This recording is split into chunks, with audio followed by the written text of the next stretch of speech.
Hello viewers, welcome to new video. In this video, I will show how to fix Telegram verification code not working problem. Telegram is not providing the code required for Telegram login. Let's see how to solution this problem. Open on phone setting, then scroll down, click on apps, scroll down and find Telegram app.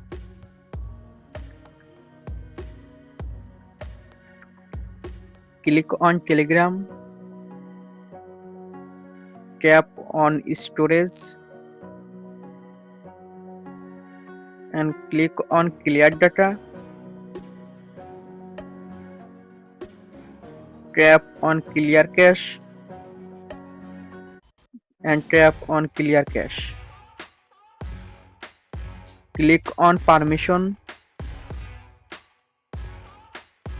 All permission allow on Telegram app.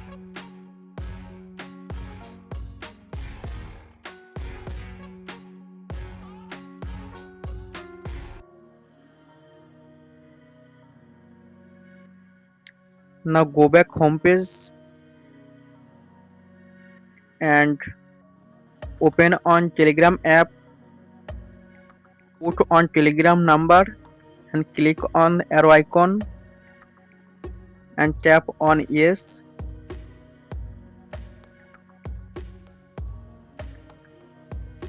Now enter your Gmail account. Now check on Gmail. Now code send Telegram app. Now Telegram send code and you can easily log in on Telegram app. Thanks for watching. Don't forget like and subscribe.